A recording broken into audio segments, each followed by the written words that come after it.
नमस्कार। आज मैं आपके लिए लेके आया हूँ एक बेहतरीन सब्जेक्ट। प्राय हमें एलोपैथिक दवाइयाँ लेनी पड़ती है।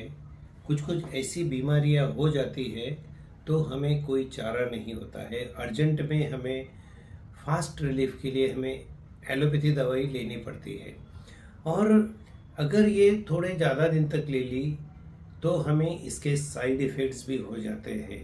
पेट में जलन तो पहला सिम्टम है, नौशिया हो जाता है, कभी कभी पेशाब में जलन हो जाती है, स्किन के ऊपर इरप्शंस आने लग जाते हैं, पेट में गैस पकड़ लेता है और थकान आ जाती है, हमको चलने की भी ताकत नहीं रहती है। और भी कई साइड इफ़ेक्ट्स है एलोपैथिक एंटीबायोटिक्स के। हमारा पूरा हाजमा खराब कर देता है, लेकिन हमें लेनी ही पड़ती है। तो ऐसे केस में तो मैं आपको कुछ होम्योपैथिक दवाइयाँ ऐसे बता रहा हूँ कि जो चुटकी से आपको इसमें से बाहर निकाल लेंगी। हाँ, बहुत ही इफ़ेक्टिव दवाइयाँ है। मैंने अपने 35 साल के करियर में काफ़ी बार ये आजमाई हुई है। तो आइए शुरू करते हैं। वीडियो बहुत ही इंटरेस्टिंग होने वाला है। हो सकता है आपको लास्ट की दवाई भी काम में आएगी कभी, अगर ज़रूरत पड़ती है तो पूरा देखना ना भूलें। तो शुरू करते हैं। पहली और फॉरमोस्ट दवाई है नक्स वोमिका।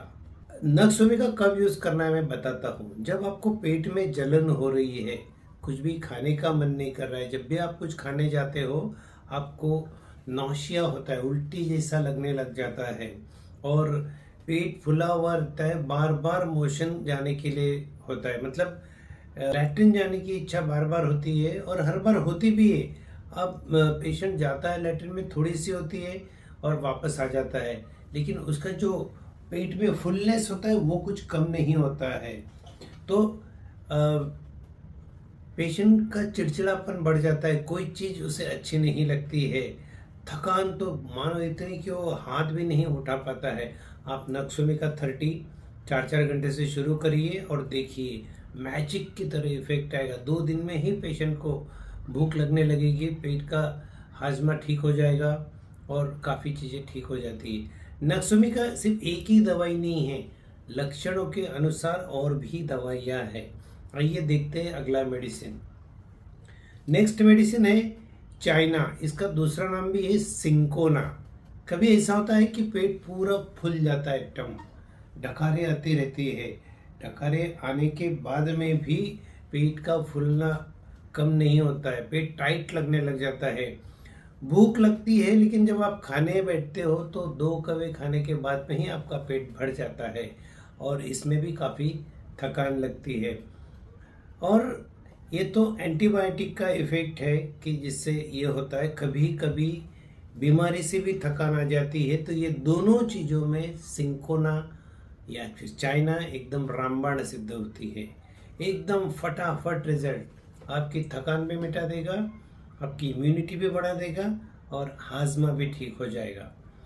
अगली दवाई है इपिकैक। कभी कभी ऐसा होता है कि जी मिचलाने लग जाता है, कोई भी खाने की भी गंध आई या सिर्फ देखते ही बराबर भी आपको जी मिचलाने लगता है कि नहीं चाहिए, खाना ही नहीं चाहिए। और साथ में प्यास भी नहीं लगती है और टंग पूरा क्लीन रहता है। ऐसे केस में इपिकाक बहुत ही अच्छी दवाई है। फिर अगला मेडिसिन है बोरैक्स। कभी कभी मुंह में छाले पड़ जाते हैं और फिर खाना भी खाने को नहीं होता है, तो जनरली इसमें हम लोग बी कॉम्प्लेक्स देने के बाद में काफ़ी राहत हो जाती है। साथ में अगर बोरैक्स लेते हैं तो बहुत फास्ट रिजल्ट आ जाता है, 2 या 3 दिन में ही कम हो जाता है। और जब आपका मुंह आता है, मुंह में छाले पड़ जाते हैं, तो आपको शहद लगाना चाहिए मुंह में। शहद, प्योर शहद 3 से 4 बार मुंह में लगाएंगे और जो पानी तैयार होता है उसको थूक देना है। तो इस तरह से बहुत जल्दी आपके मुंह में जो गर्मी हो गई है वो निकल जाती है। आती है कार्बोवेज। कार्बोवेज बहुत ही बेहतरीन दवाई है। कार्बोवेज में पूरा सिस्टम, आपका डाइजेस्टिव सिस्टम पूरा वीक हो जाता है। आप कुछ भी खाओ, साधा दाल चावल भी आप खाएंगे तो आपको वो हजम नहीं होता है वो खट्टा हो जाएगा, ऊपर ऊपर आना चालू हो जाएगा, पेट फूल जाएगा, थकान भी उतनी ही आएगी आपको, और गर्मी भी इतनी होगी, पूरा फैन फास्ट चलाएंगे, मतलब एसिडिटी बहुत जब हो जाती है तब आपको गर्म बहुत होने लग जाता है। और साथ में मोशन हो ही नहीं रहा है, मोशन होता है, सॉफ्ट है मोशन, लेकिन बाहर ही नहीं निकलता है, और निकलता भी उसमें इतनी बदबू होती है क्योंकि वो सड़ा हुआ होता है पूरा। ऐसी केसेस में कार्बोवेज बहुत बेहतरीन काम करता है, और जल्दी भी अच्छा हो जाता है। ऐसा नहीं है कि होम्योपैथी दवाई धीरे धीरे काम करती है और बहुत दिन लगेंगे। होम्योपैथी दवाई बहुत फास्ट है, इवन फास्टर देन एलोपैथी। ये कई बार मैंने मेरे प्रैक्टिस में अनुभव किया है, अतिशयोक्ति नहीं है। आप मुझे चांस दें, मैं आपको बता दूंगा कितनी फास्ट है वो। क्योंकि 35 साल में ऐसे कई मरीज हैं जो मेरी क्लिनिक में बुखार लेके आते हैं, एक पुड़िया में उनको वहाँ पर ही खिलाता हूँ, घर पे जाते हैं तब तक टेम्परेचर डाउन हो जाता है। लूज मोशन के कितने पेशेंट हैं ऐसे कि एक ही दिन में पूरा डायरिया कंट्रोल हो जाता है, पूरी डिसेंट्री कंट्रोल हो जाती है। तो हम कैसे स्लो बोलेंगे दवाई को, ये तो फास्ट ही हो गया ना। आप भी अनुभव कर सकते हो। स्किन के ऊपर जब रैश आ जाती है, लाल लाल दाने निकलते हैं, उसमें बहुत ज़्यादा खुजली होने लगती है एंटीबायोटिक्स के बाद में, तो रस वेन नाम की दवाई बहुत ही कारगर सिद्ध हुई है, फटाफट कम हो जाता है।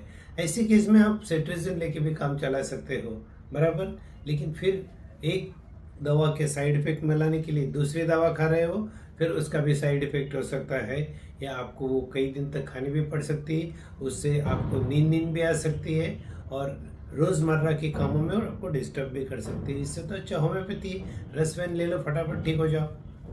फिर अगला दवाई आता है आर्सेनिक एल्बम।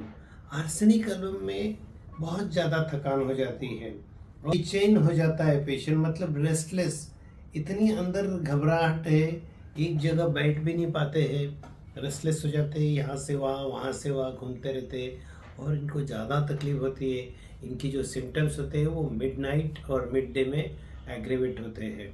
प्यास भी इनको लगेगी तो थोड़ा थोड़ा पानी वो थोड़ी थोड़ी देर से पीते रहते हैं, एक साथ ग्लास भर के पानी भी नहीं पी सकते।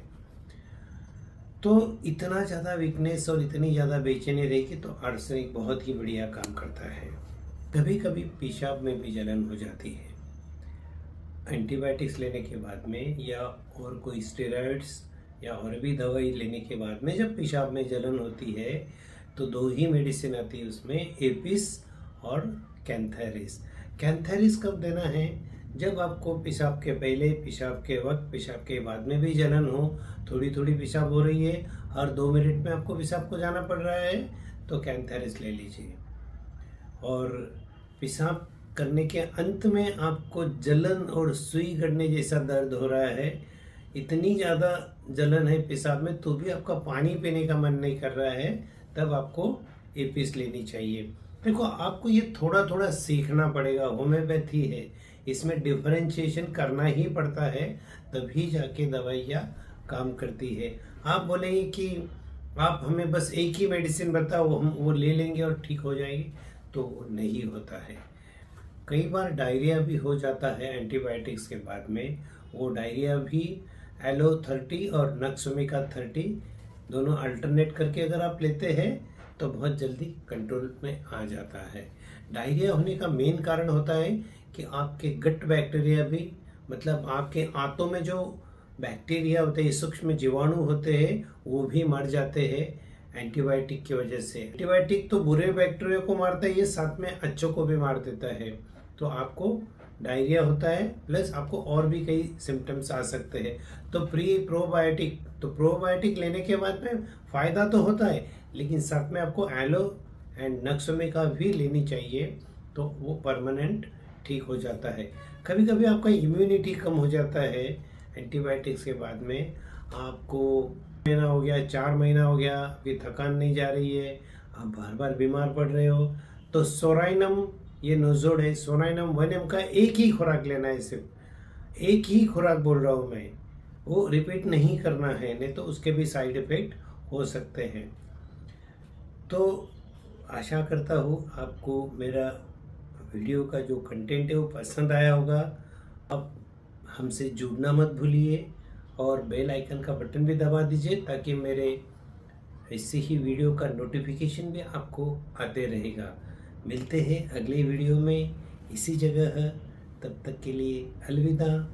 Thank you.